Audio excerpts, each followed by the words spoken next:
حالا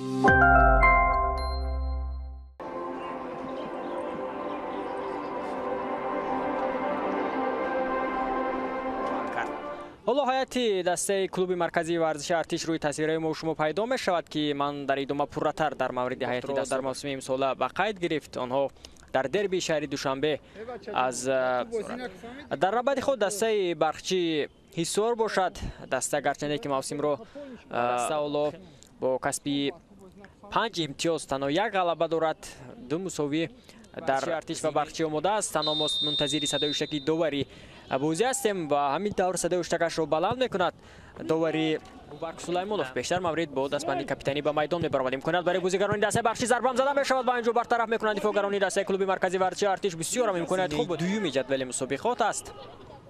البته علاقه دسته کلوب مرکزی ورزشی ارتش در پایگاه قهرمانی در بازی مهم از استقلال مغلوب شد و اونجا علاقه امکانات برای آنها برطرف شد. ضربه و گل.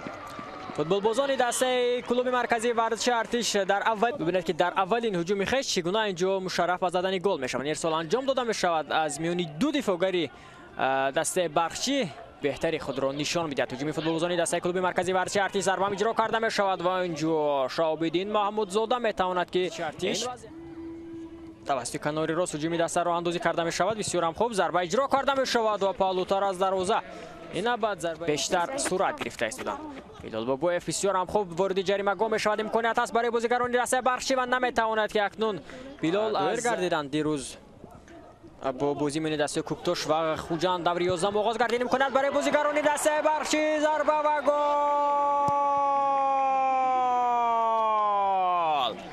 پنجمش را اکنون از داخلی دروازه در موسم امسال بیرون میکند. بسیار هم بازیگزاری زیبا از اجرای بازیکن برای بازیگران برخچی. شهبان نعیموف و اینجا ارسالی او را استفاده بردن نمیتواند. ابوبکر سلیمانوف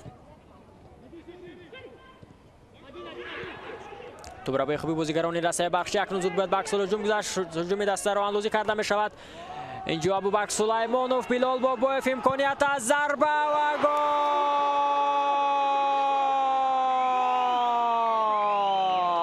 کف میکوبد اینجا هم الیف بیگ براموف. ببینید که خیلی هم خوب بازی میکند ابوبکر سلیمانوف و بعداً پسی او به جانب بیلال بابویف اما شما نشان داده می شود. امکانات برای بازیگران دسته کلوب مرکزی ورزشی ارتش از پای میافتد. بازیگران دسته داور به چیز اشاره نمیکند. محیدین عادلوف در مبارزه با عبدالرؤف غفارزاده. مرکزی بازی بختیار کاملوف متوجه میشویم که بچه اشاره میکند. اینجا اشاره میکند که آنجا رسیش نبوده است به پای محیدین عادلوف و از اوت بازیگران دسته کلوب مرکزی. یک فرصت دیگر و سیفی اولی از جانب شهاب‌الدین محمودزاده. شهاب‌الدین محمودزاده در موقعش استوار ارسال به داخلی جریمه گاه. بسیار هم خوب و اینجا حالت متوجه نمیشود. جاویدان خوشوقتوف امکانیت برای بازیگران دسته برخچی. ابوبکر سلیمانوف از پای میافتد. داور به چیز اشاره نمیکند. یک باره امتیاز ضروری رو به دست آورد و موقعش را در جدول مسابقات تغییر بده. امکانیت ضربه و گل. اکنون پس از فارغ بولی دفاعگران دسته برخچی حساب 2-2 مساوی می شود و اینجا مؤلفی گل می شود. اکنون باید از لحظه تکرار متوجه میشیم که چگونه اینجا رستم کمالوف اشتباه میکند و با یک ضربه استوار میتواند. امکانیت برای بازیگران دسته کلوب مرکزی ورزشی ارتش و اکنون پنالتی باید متوجه میشویم. دوخن هم اینجا از دست بازیگر دسته کلوب مرکزی ورزشی ارتش ژان گاتن و خفا کشیده است. مقدار اجازه میدهد محیدین عادلوف ضربه او و گل.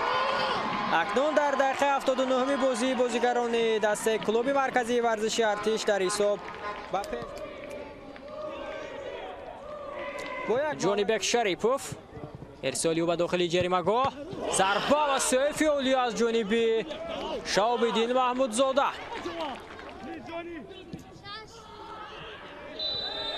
باز هم قاعده بازی ویران کرده می شود از جانب بازیگران دسته کلوب مرکزی ورزشی ارتش